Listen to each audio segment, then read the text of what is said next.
야곱은 아버지 이삭의 집에서 도망 나온 이후에 좌절과 절망을 겪고 방황하기 시작합니다. 바로 그때 하나님께서 야곱의 꿈속에서 나타나셔서 야곱에게 위로와 격려와 희망의 말씀, 메시지를 줍니다. 야곱아, 너는 두려워 말라. 나는 너의 조상 아브라함의 하나님, 이삭의 하나님이다. 내가 너에게 이 땅을 주겠다. 너와 내 자손을 내가 축복해 주겠다. 그리고 내가 한 이 약속을 다 이룰 때까지 나는 너를 떠나지 않겠다. 야곱은 충격을 받습니다. 하나님이 자기에게 찾아오셨다는 사실에도 충격이 있지만 더 큰 충격은 야단치지 않았다는 것입니다. 야곱은 야단 맞을 짓을 했습니다. 그렇지만 하나님은 야단하지 않습니다. 사람은 사랑을 통해서 변하지 야단쳐서 변하지 않습니다. 잘못하고 실수한 사람을 용서하고 사랑할 때 그 사람이 변합니다. 그러나 우리는 잘못한 사람을 자꾸 야단치고 정지하려는 그런 습관이 있습니다. 하나님은 야곱에게 다시 찾아오셔서 야곱에게 새로운 출발을 격려합니다. 야곱은 지나간 모든 아버지와의 상처, 형님과의 상처를 다 싣고 그런 새로운 삶을 시작합니다. 나는 여러분들도 예수님의 사랑 때문에, 하나님의 사랑 때문에 과거의 모든 실패와 상처를 싣고 다시 새롭게 출발하는 축복이 여러분에게도 있게 되기를 바랍니다.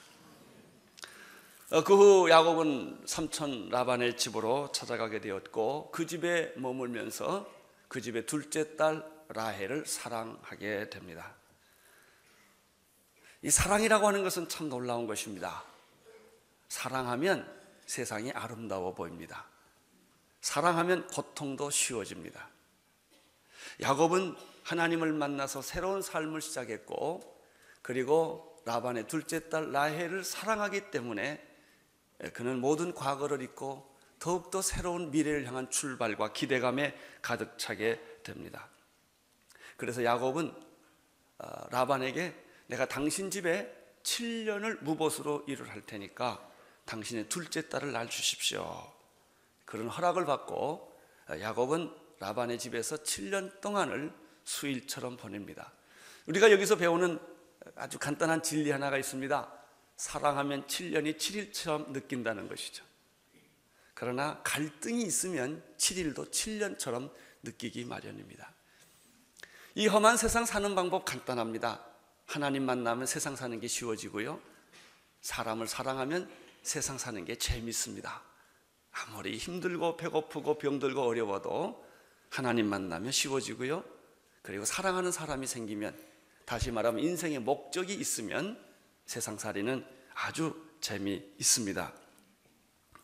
7년이라는 세월은 결코 짧은 세월은 아니었지만 그러나 야곱에게는 7년이라는 세월을 흥분과 기대 속에 지냈습니다. 왜냐하면 7년 후에는 한 여자와 결혼할 수 있기 때문에 그렇습니다. 천국에 있는 사람은 외롭지 않습니다. 죽으면 천국 가니까. 늙어간다는 것은 축복입니다. 어떤 의미에서 병드는 것도 축복일 수 있습니다. 하나님을 더 가까이 갈 수가 있기 때문에 그렇습니다. 목표가 있는 사람은 과정이 쉽습니다. 야곱은 7년을 수일처럼 보냈습니다. 나는 여러분들이 이 험한 세상을 이렇게 쉽게 살게 되기를 바라고 흥분과 기대와 기쁨으로 살아가는 세상이 되기를 축원합니다. 21절을 보십시오. 21절 시작. 야곱이 라반에게 이르되 내 기한이 찼으니 내 아내를 내게 주소서. 내가 그에게 들어가겠나이다. 이 21절을 보면 야곱은 시간을 계산하고 있다는 사실을 압니다. 목표가 있는 사람은 시간을 계산하고 살고요, 목표가 없는 사람은 아무렇게나 삽니다. 오늘이나 내일이나 미래가 막연하기 때문에 그렇습니다.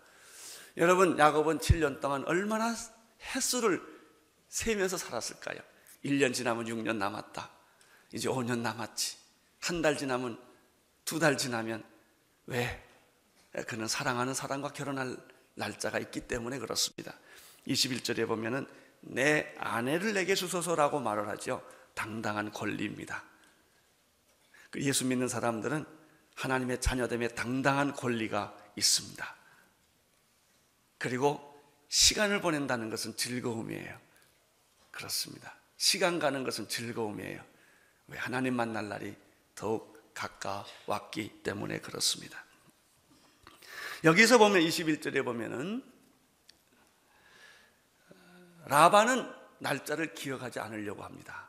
불리하니까. 자기 딸을 줘야 되고 또 딸과 결혼하면 야곱은 자기 집을 떠나기 때문에 가능하면 야곱은 안 주려고 하고 날짜를 기억하지 않으려고 하고, 반대로 야곱은 날짜를 기억하고 있습니다. 야곱이 라반에게 먼저 요구를 합니다. 기한이 찼다고 알려주는 사람은 라반이 아니라 야곱입니다. 야곱은 더 이상 피할 길도 없고 어쩔 수도 없습니다. 그래서 라반은 약속대로 동네 사람들을 다 초대해서 이제 거대한 결혼식을 베풀게 되는데, 이 결혼식은 유명한 결혼식입니다. 왜냐하면 7년 동안 야곱이 기다리고 있다는 사실은 라반도 알고 야곱도 알고 결혼하게 될 당사자 라헬은 알았을까요? 물론 알았겠죠. 7년 동안 얼마나 연애했겠어요. 그리고 손꼽아 기다렸을 것입니다. 그런데 라헬의 언니인 레아는 알았을까요? 잘 알았죠. 레아도 잘 알고 있었고요.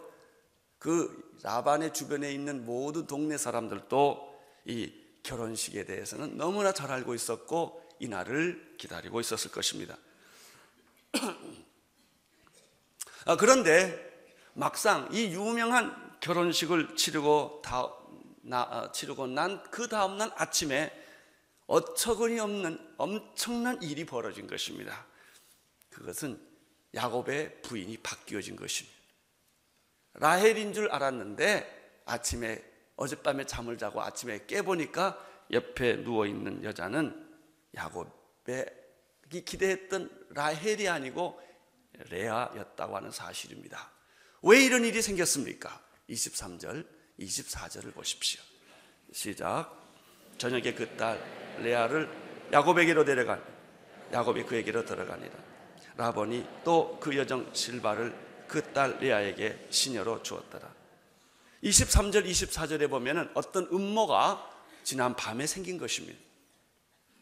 결혼식까지 다 잘 진행되었는데 그 라반이라고 하는 외삼촌이 어떤 음모를 가지고 결혼식을 뒤바꿔 버리고 만 것입니다.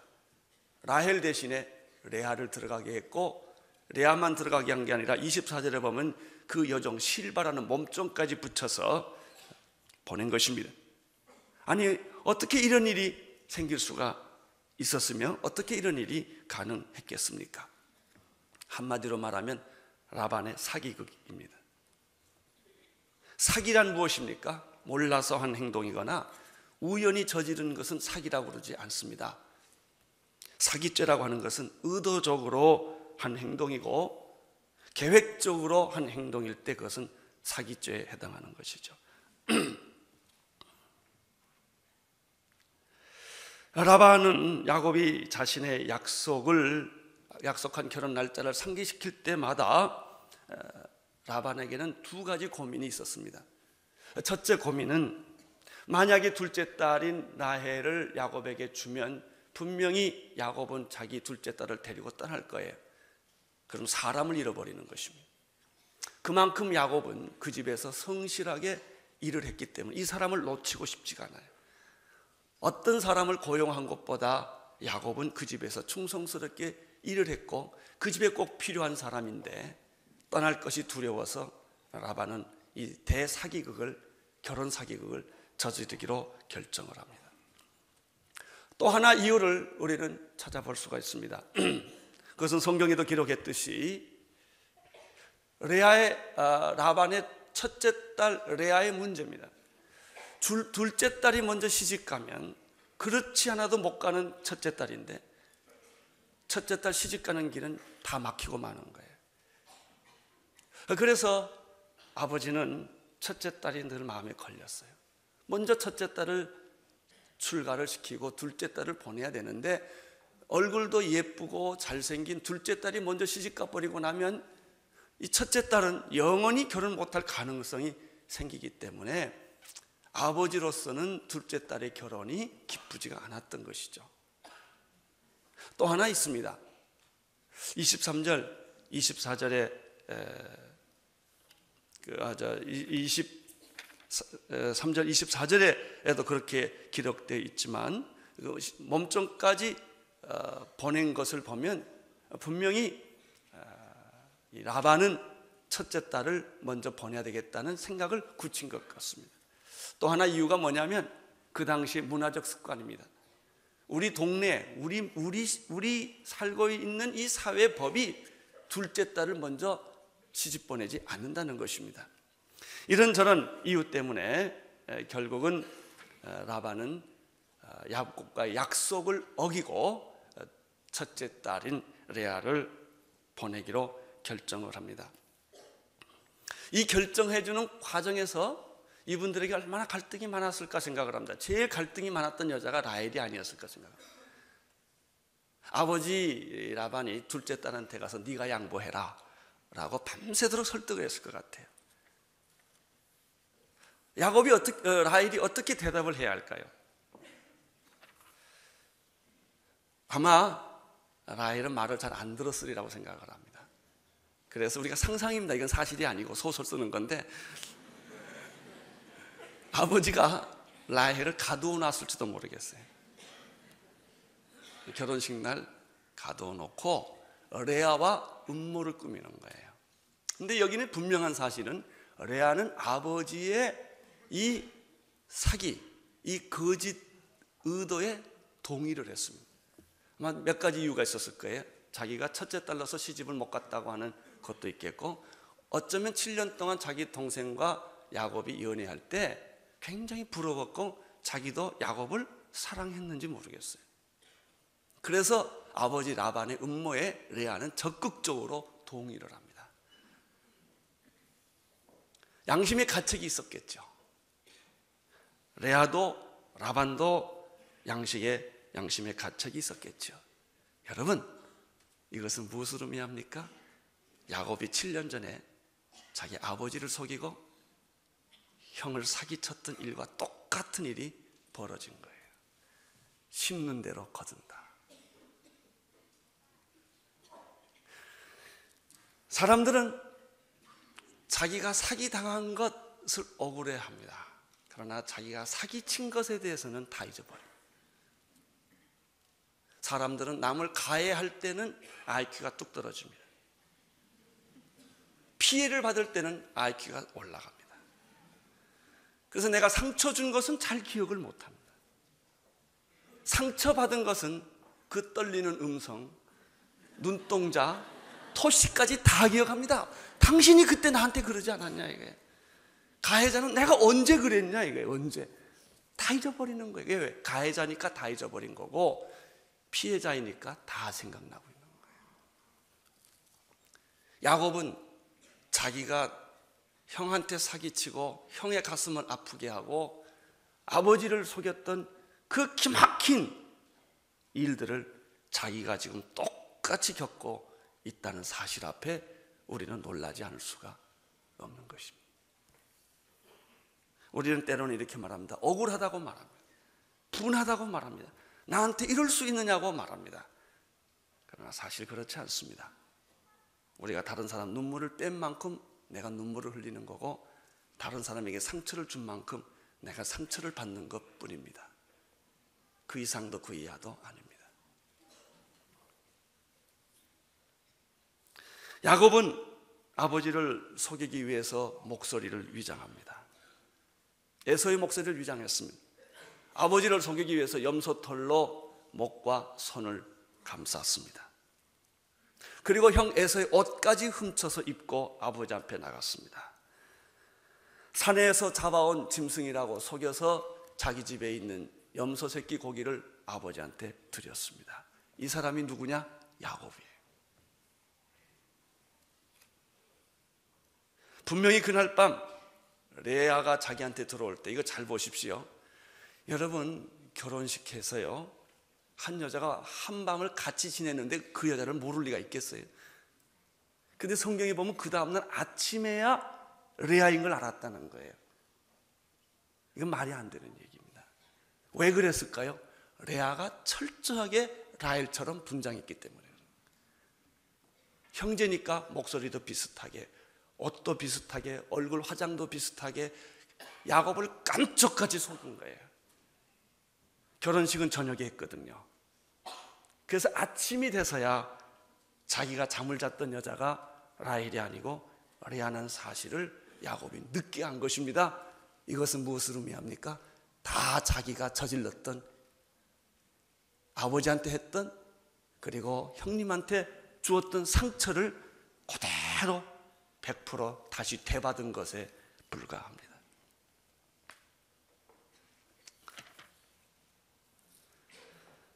야곱은 아침에 일어나서 충격을 받습니다. 그 분노와 그 말할 수 없는 갈등을 그가 겪습니다. 그것이 25절입니다. 25절 읽어주십시오. 야곱이 아침에 보니 레아라, 라반에게 이르되 외삼촌이 어찌하여 내게 이같이 행하셨나이까? 내가 라헬을 위하여 봉사하지 아니하였나이까? 외삼촌이 나를 속임이 어찌미니까? 자, 25절을 가만 보면 얼마나 거칠게 거세게 라반에게 항의하고 있나를 알 수가 있어요. 3번이나 질문합니다. 아마 내가 볼 때는 눈썹은 올라갔고 손은 삿대질을 했을 것이고 굉장했을 거예요. 어찌하여 내게 이렇게 할 수가 있습니까? 내가 라헬을 위해서 7년을 당신한테 봉사하지 않았습니다.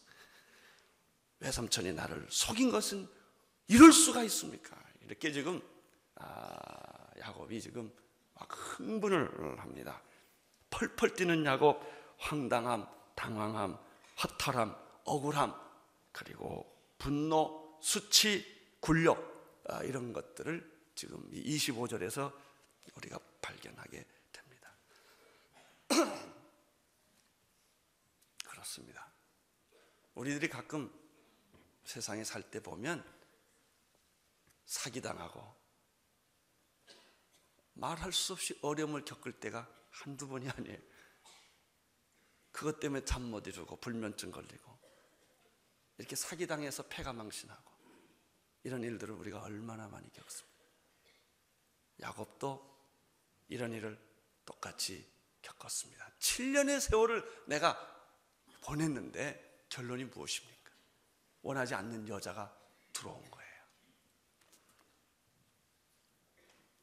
그랬더니 26절에서 라반은 이렇게 변명합니다. 읽어주십시오. 라반이 가로되 형보다 아우를 먼저 주는 것이 우리 지방에서 아니하는 바라. 야곱은 배짱을 내놓기 시작합니다. 배째라는 거예요, 쉽게 말해서. 그러면서 항변을 합니다. 우리 동네에서는 그런 법이 없다.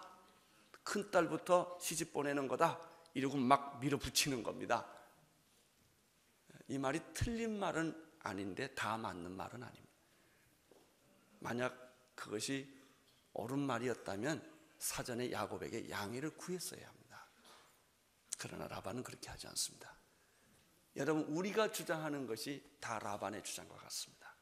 한 부분을 보면 옳지만 전체적으로 보면 틀린 말을 참 많이 합니다. 그리고 내가 옳다고 생각하는 것만 계속 주장하는 것입니다. 이것이 우리가 이 세상에서 다투고 싸우는 이유입니다. 상대방의 입장에서 생각하지 않고 내 입장에서만 생각하고 내 법칙만 자꾸 따지기 때문에 이런 문제가 생기는 것이죠.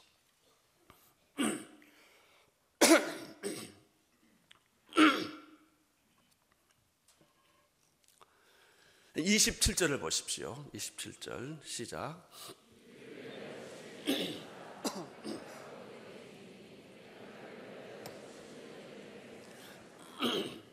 27절에 보면은 라반의 솔직한 심정을 하나 더 읽을 수 있어요.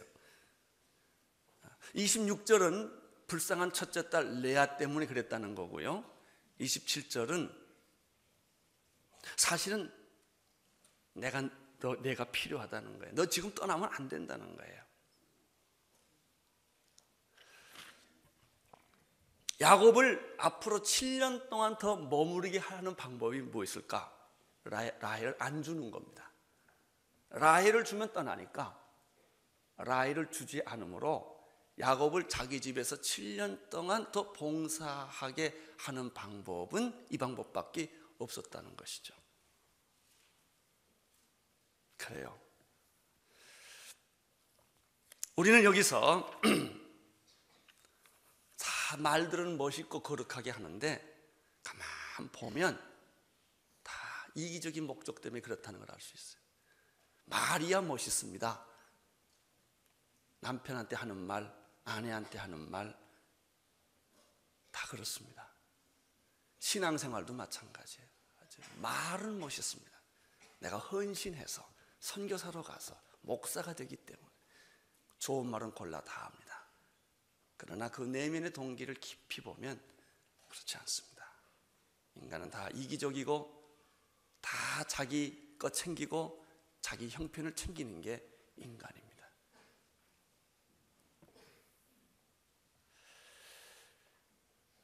라반은 야곱에게 타협안을 제시합니다. 이미 일이 그렇게 된 걸 어떻게 하겠냐. 그래서 그 당시에는 결혼하면은 신혼여행을 가지 않고 7일 동안을 결혼한 당사자가 지내게 되어 있는데 그치? 신혼여행과 같은 거예요. 7일 동안은 레아하고 잘 지내고 그 다음에 내가 원하는 라헬을 주겠다. 그 대신 조건이 있다. 7년을 더 일해라. 여기에서 라반의 속셈이 결국 드러난 것이죠. 28절, 29절을 보십시오. 시작.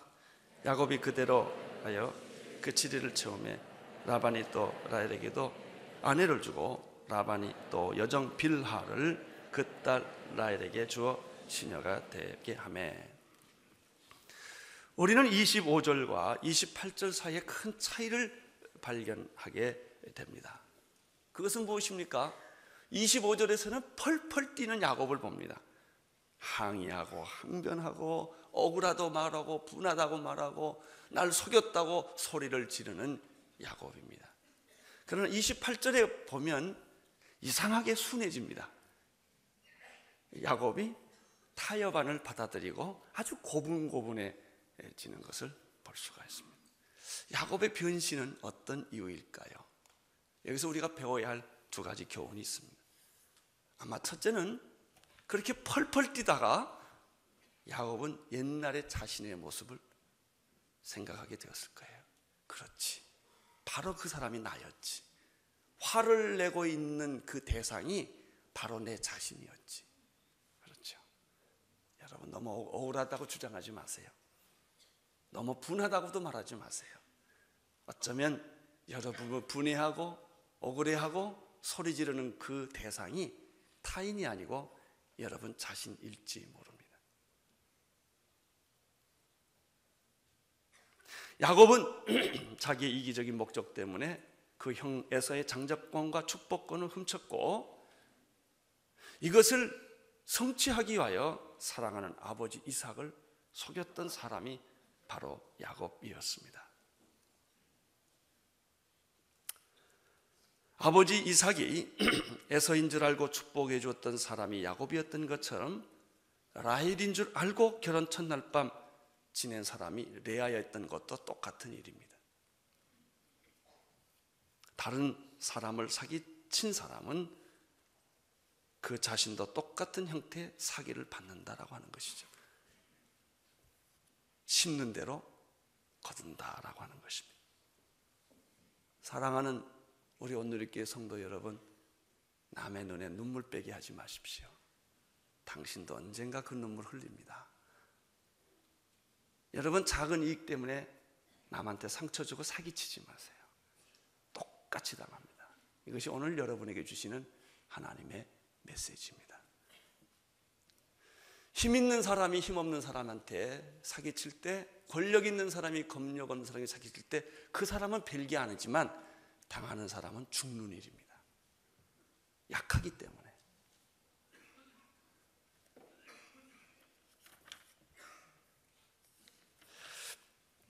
우리는 야곱에서 이런 걸 봅니다.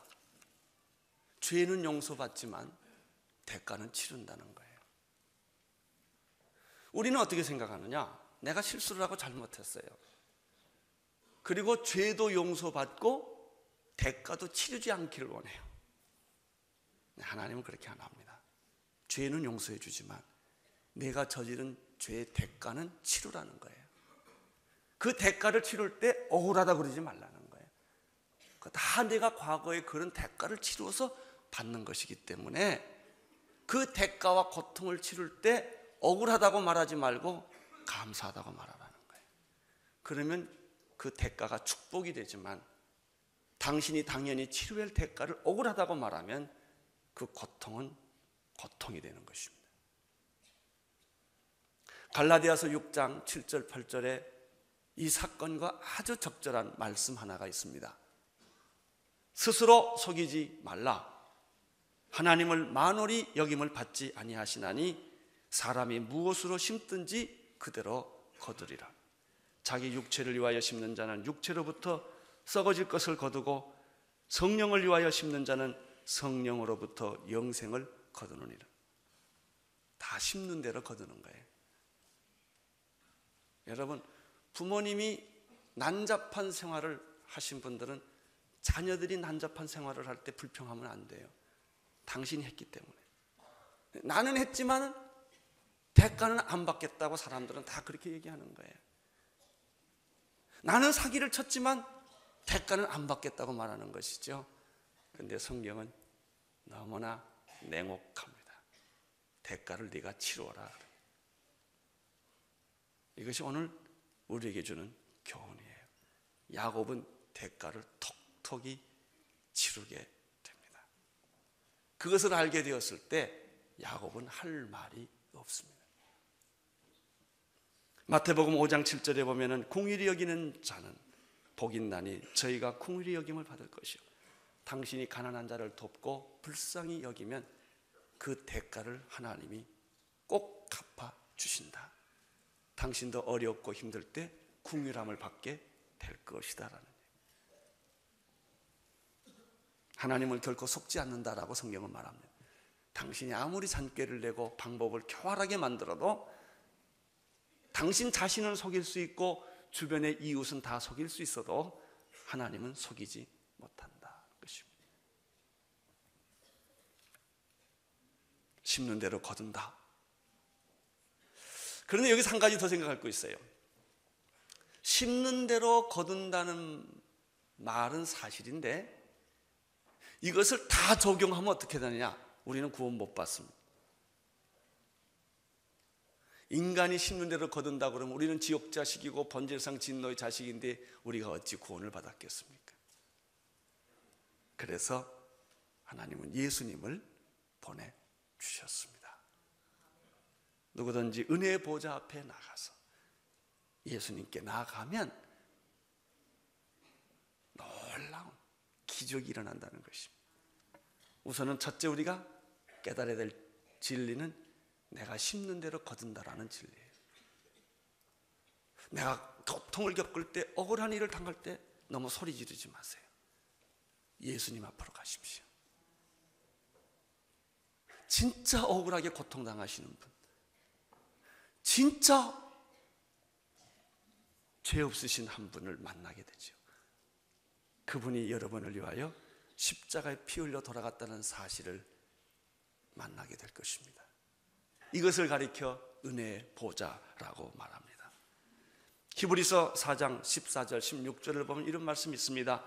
그러므로 우리에게 큰 대제사장이 있으니 승천하신 자 곧 하나님의 아들 예수시라. 우리가 믿는 도리를 굳게 잡을지어다. 우리에게 있는 대제사장은 우리의 연약함을 체월하지 아니하시는 자가 아니요 모든 일에 우리와 한결같이 시험을 받은 자로 내 죄는 없으시니라. 그러므로 우리가 긍휼하심을 받고 때를 따라 돕는 은혜를 얻기 위하여 은혜의 보좌 앞에 담대히 나아갈지니라.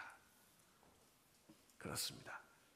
하나님은 우리가 받아야 할 죄를 그분이 예수 그리스도를 통하여 다 그 죄를 담당케 하셨습니다.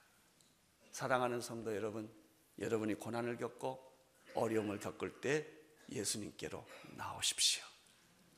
그때 여러분들에게 하나님의 용서와 위로와 희망과 용기의 축복의 말씀이 여러분에게 주어질 것입니다. 마지막으로 한 가지 더 생각할 것이 있는데, 야곱이 왜 이런 배신, 왜 외삼촌한테 이런 기막힌 일을 겪어야 했을까? 첫째는 심는 대로 거둔다는 원칙 때문에 그런 일이 하나 있고요. 또 하나가 있습니다. 그것은 야곱의 자기 성격 때문에 그렇습니다. 성격의 약점 때문에. 여러분, 어떤 경우에는 우리가 고난을 겪을 때 미숙해서, 성숙하면 안 겪을 고난을 미숙해서 겪을 때가 있어요. 우리가 어떤 때는 지혜롭지 못해서 고난을 겪을 때가 있어요. 지혜로우면 안 겪을 일이에요. 그 시간에 말을 안 하고 침묵하면 아무 문제도 없는데, 그 입을 담지를 못해서 입을 그 지혜롭지 못하게 열었기 때문에 고난을 겪는 경우가 참 많아요. 야곱의 경우는 그 성격이 정리가 안 돼서 고난을 많이 겪어요. 예를 들면 야곱의 성격적 약점이 무엇입니까? 야곱이 사건을 겪을 때마다 공통점으로 항상 따라붙는 사건이 하나 있어요. 그게 거짓말이에요. 그 야곱은 거짓말을 쉽게 하는 성격이 있어요. 거짓말을 하고 그것을 중요하게 생각하지 않는 버릇이 좀 있습니다. 이것이 항상 야곱을 괴롭히는 사건이 된 거예요. 나는 여러분들이 작은 거짓말도 하지 않게 되기를 바라고, 또 거짓말을 쉽게 하는 그런 성품에서부터 벗어나기를 바랍니다. 이것은 아무것도 아닌 것 같은데 마지막에 결정적으로 여러분을 아주 어려운 상황으로 몰아가게 하는 것은 여러분 안에 있는 약간의 사기성. 큰 사기라면 또 괜찮아요. 이렇게 약간의 사기성 같은 게 그 야곱에게 늘 그 성격에 붙어 있었던 것이죠. 또 하나의 그 야곱의 약점을 우리가 본다면요, 그 사람이 하나님을 안 믿은 게 아닌데 완전히 신뢰하지 않은 약점이 있습니다. 처음에는 잘 믿어요. 근데 결정적인 순간에는 야곱은 자기 꾀로 돌아옵니다. 항상 자기 방법으로 해결을 합니다. 처음엔 잘하다가 믿음으로 하다가 결정적인 순간에는 인간적인 방법으로 돌아갑니다. 이게 야곱의 약점이에요. 또 야곱의 약점이 뭐냐면은 처음에는 잘하다가 믿음으로 해결하지 않고 물질로 해결하려는 그런 속성이, 그런 성품이 야곱에게 늘 있었어요. 이게 야곱을 늘 넘어지게 하고 야곱을 가시처럼 찌르게 하는 원인이 됐던 것입니다. 또 하나 있어요. 우유부단한 성격이에요. 야곱은 이게 옳으냐 그르냐로 따지지 않고 이익이냐 아니냐로 항상 따져요. 그래서 야곱은 틀린 것도 잘 받아들이고 이상한 짓도 잘하고 그래요. 이런 남편 만나면 부인이 굉장히 고생합니다. 줏대가 없기 때문에. 죽어도 한 길을 가야 되고 죽어도 진리를 말하면 주변 사람이 고생을 안 하는데, 지도자가, 가정의 지도자가 자꾸 이렇게 흔들리는 거예요. 하나님 믿었다, 자기 믿었다, 돈 의지했다, 하나님 의지했다. 시시때때로 변하는 거예요. 이 경우도 마찬가지예요. 여러분, 라헬을 택했으면 끝까지 라헬을 택해야 되는데 라반이 타협점을 딱 제시하니까 그대로 그 타협점을 받아들이는 거예요. 이것이 야곱의 약점이에요.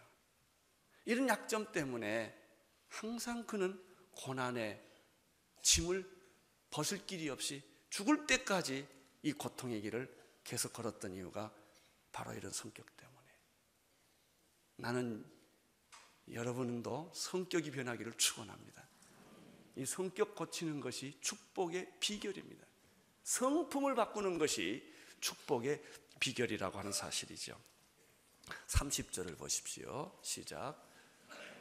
야곱이 또한 라헬에게 들어갔고 그가 레아보다 라헬을 더 사랑하고 다시 7년을 라반에게 봉사하였다. 야곱은 라헬을 포기할 수 없었어요. 결국 라헬을 위하여 7년을 더 봉사합니다. 여러분 가만 보십시오. 3절. 여기서 불쌍한 여자가 누굽니까? 레아. 레아는 어떻게 해요?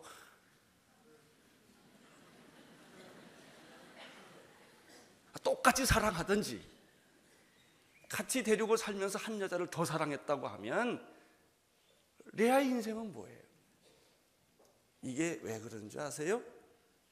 야곱의 우유부단한 성격 때문에. 꼭 먹고 알 먹으려고 그러니까, 좋은 건 다 취하려고 그러니까. 여러분, 선택이라는 것은 하나의 포기예요. 하나님을 택한다는 것은 우상을 버리는 거예요.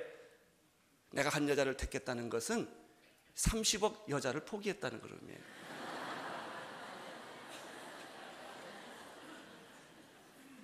그런 거예요. 근데 사람의 욕심은 그러지 않아요. 다 갖겠다는 것입니다.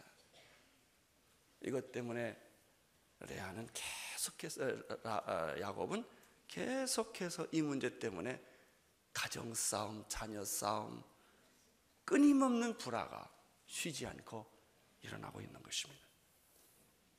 그러나 여기서 우리가 얻은 결론은 무엇입니까? 이런 우유부단하고 부정직하고 무책임한 야곱 같은 사람도 하나님은 포기하지 않으시고 믿음의 조상으로 삼아주셨다는 하나님의 그 큰 가슴, 그 큰 은혜입니다. 하나님은 부정직하고 우유부단하고 무책임한 여러분일지라도 포기하지 않으십니다. 그리고 여러분을 들어 쓰시기를 원하십니다.